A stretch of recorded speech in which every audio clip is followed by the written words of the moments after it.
All right. Win, lose, or draw. This is take 4, and I'm not going to do it again. This is A Winter's Journey, a continuation. This is also January 1st, 2021. A new year, a new continuation of the struggle. And that's what we were talking about this morning at the breakfast table, Milady and I. She'd seen a new study, and apparently it is the people that are best able to find a way to network that are best able to survive C-19's lockdown and the new lifestyle. Survival of the fittest, which is an interesting term that is usually misunderstood. Because in today's world, you're looking at one of the fittest. Now, I've got MS, hypertension, diabetes, and degenerative arthritis. Plus, big plus, as a child, I had pneumonia 4 times, so my lungs are kind of shot. And of course, I smoked for, I don't know what, 40 years, 30 years. So you would think, all in all, I'm a prime candidate to catch this C-19 and die from it, or complications that arise from it. But in today's world, because I had, eyes are a little sore today, because I had all of these fun things, I had to get used to living isolated because I couldn't get out. I thought I'd be able to once I got my scooter, but the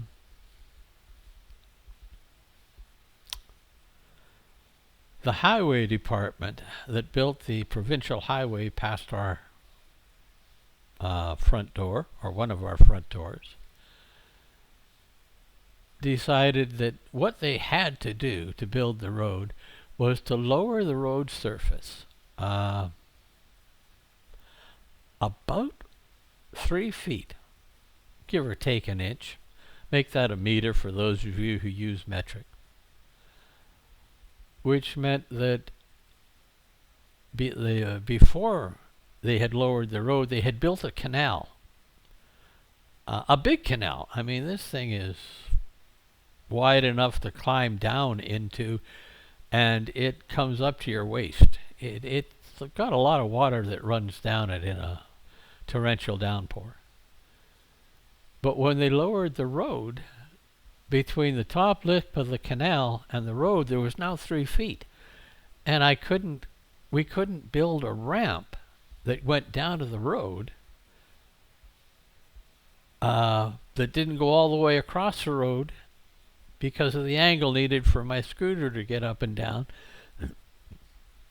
So in effect, it was like I was an old English baron or lord, and had built a castle with a moat and a drawbridge that could be pulled up, and somebody had pulled up my drawbridge for me. I couldn't get out of my yard, not with my scooter, and I barely had the ability. I did it once or twice to go down to the doctors and find out how bad I was. But it involved a fair bit of athletic crawling and climbing that I can't do anymore, because last time I did it was over a year ago. So I had to get used to living in my yard and networking with my computer and my wife and the ladies, or in this case lady now, that comes in to do yard work. And that was my outside connection, and I adapted to it. And I did that before C-19, so when it came to C-19 and lockdown, There wasn't any difference. I was adapted. I was ready to go with the new environment. Now, my lady went from being a teacher at university to being a teacher at home. And she developed her own ability to network. And she learned to do it well and quickly. So she has adapted to the new situation and developed a survival mechanism. We are both the fittest for this new world. We're not Arnold Schwarzenegger with a machine gun or a rocket launcher or even just a big knife that he used in Predator. Predator? Is that better? I mean, he, full of that character, with 2,000 square meters to pace around in, would be in a lot of trouble. He'd have to break out and catch COVID-19 and die. So survival of the fittest. And is it a question of intelligence or cunning? Or is it an instinct to adapt? Don't have an answer. Nature versus nurture. It's the age-old question for psychologists and psychiatrists and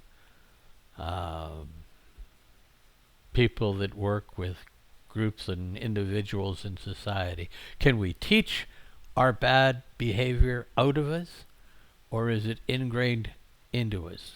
Are our good angels ingrained as well as our bad angels, to put it in modern terminology? Are we trapped within a system of original sin, as Christianity would have us, that needs an outside agent to save us from ourselves? Or are we able, with proper training? I better take a sip of coffee. I'm having trouble talking. Are we able, as I was saying, with proper education and training, to overcome those parts within us that some would call our nastier angels, or bad seeds, or whatever, but you get the idea. Don't have an answer. I like to believe in the Buddhist way of looking at life. I can make things better. I can improve myself. I have no savior in my worldview. It's up to me to adapt and become a better person and evolve. And if you do it long enough and right enough, and I like the idea that it's over multiple lifetimes if need be. I never did like the idea that you only get one shot at it. And sometimes it's a very short shot, and sometimes it's a shot that gets you born with a lot of trials and tribulations that make success doubtful. But that's another talk for another time. In this winter's journey, we're talking adapting with old age, or with wisdom, or with intelligence, and what it's like.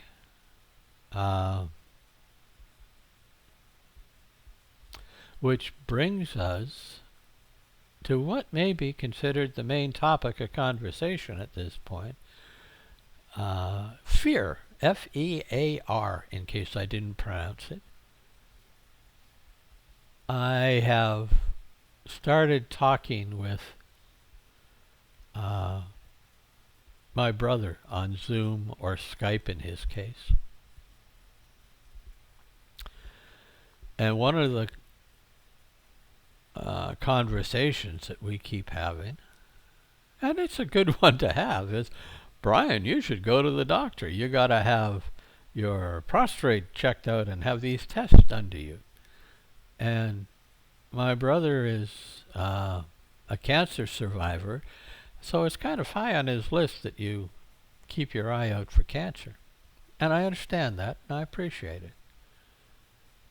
And perhaps in better times I would, but in the Philippines, where we live, doctors have their offices in the hospital, and the office is small. You can jam 4, 5, 6 people sitting around the wall on benches. And that's the waiting room.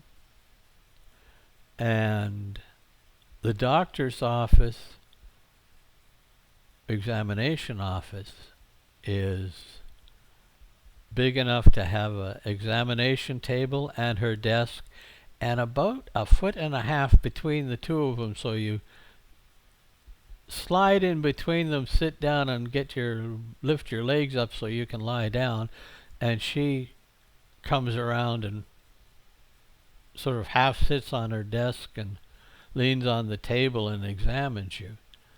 It's very small, the roof is low, and the air circulation is minimal.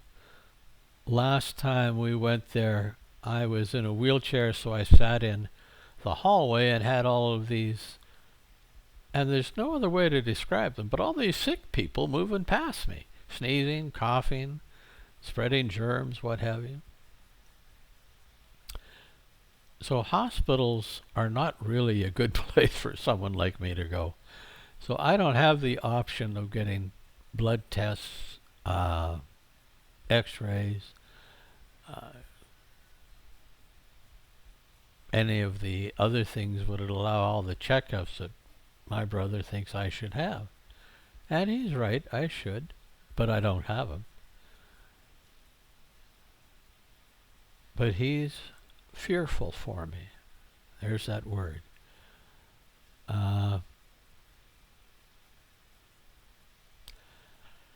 When I walk in the yard now, I do it with my cane.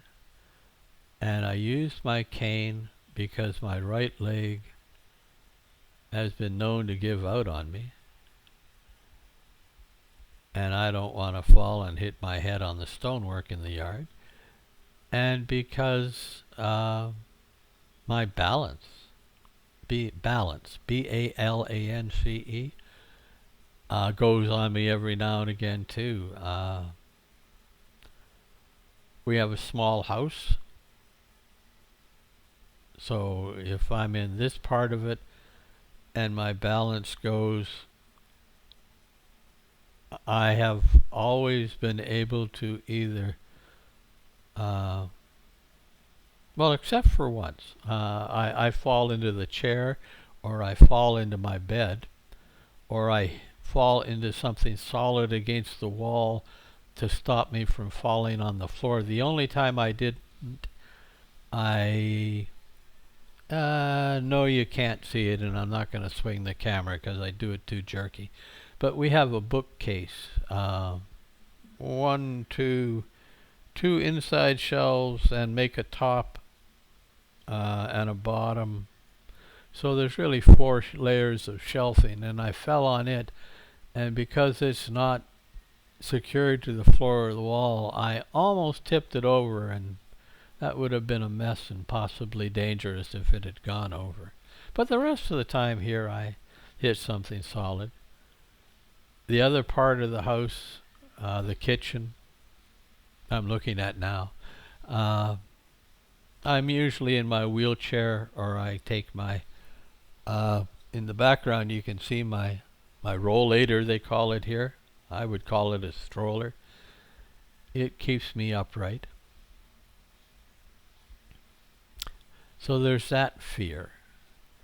And the trick I find with fear in my winter's journey, it isn't not to have fear, because fear keeps you safe.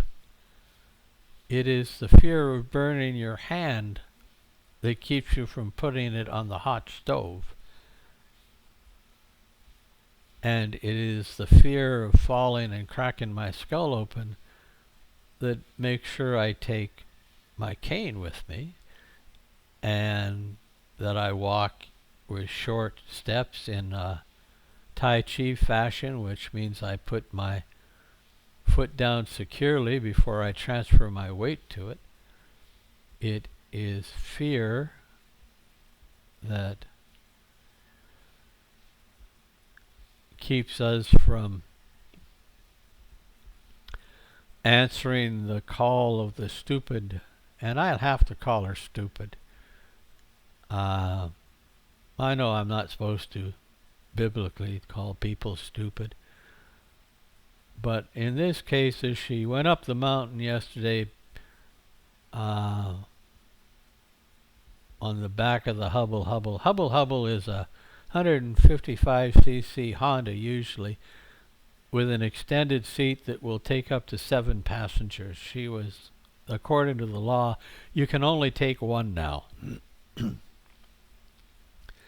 So she was on the back of the Hubble Hubble going up the road, and as she passed our neighbor's house, she yelled out, "Come on up to so-and-so's house, we're having a party, we'll get drunk and sing karaoke." And we wouldn't have done that anyway, even if we did get along with that group of people. But we don't. But that's stupid. Fear keeps us from that type of stupidity. It can, anyway. Fear is a good thing. It's not a good thing if it gets too excessive, nor is it a good thing if there's not enough of it. It's the type of thing that is only good when you do it the middle way. The Goldilocks syndrome. Not too hot, not too cold, just right. Not too soft, not too hard. The mattress is just right. Not too big a chair, not too small a chair, just one the right size for you. The middle way. Avoid extremes. This makes sense the older you get, because you realize, and it's that little bit inside of you that's going, red flag, red flag, red flag, fear, fear, fear. Extremes get you in trouble.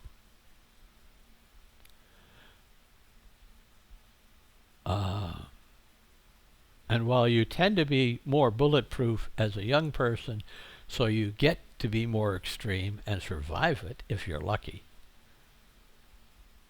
you lose your bulletproofness, if that's a word or a phrase. If it isn't, I just created one. As you get older, and fear becomes a survival instinct. The fear of being alone, so I put out a blog, I put out these videos, I get on Skype or Zoom and talk to people that I used to ignore. Well, I didn't ignore, but I just sort of forgot to keep in touch with. I did that with my daughter. Came to the Philippines, and I forgot to write to her. Now, we were living up higher on this dormant volcano, and there was no snail mail, and there was no web connection. We had a gas generator and an old IBM computer. Well, it wasn't old when we bought it, but it was back in the days when nobody needs more than 64K, because who needs more than 64K memory? And if we took the portable VHF radio and extended the antenna, hooked it up to the computer, put in the right frequency, and got hold of the radio club, I could go from where I was to another island and up to a satellite and send out either voice or voice, but not video, in packet form on my VHF radio. And if I was lucky, I could get out and use the telephone via the radio club. They'd hook me up. At least you would if you got a operator with a good sense of fair play. Otherwise, they wouldn't do it for you. So in all fairness, it wasn't easy, but I just plain forgot to go to the city and call or send a postcard or anything. And when we got back to Canada, I said, hi, and she said, oh, it's you. How nice to hear from you. I said, what? She said, well, you went away and never at all sent me anything. I said, I didn't. And sure enough, I hadn't. But then again, maybe it's the Waddington-Hamilton combination, because in the whole year I was out of the country, she didn't send me anything. A letter or a postcard or a telephone call. We were equally guilty parties. But now there is a fear of loneliness, a fear of not being part of something. So fear becomes an important survival instinct. For me, I don't even know if it's an instinct. Well, fear is.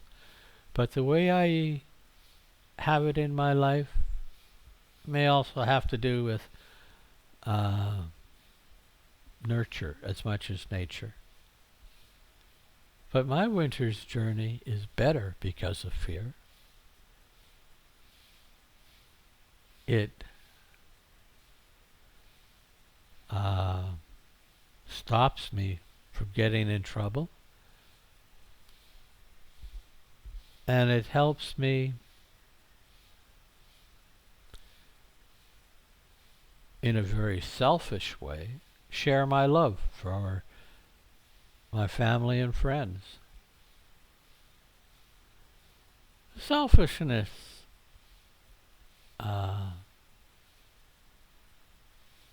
is not always a bad thing.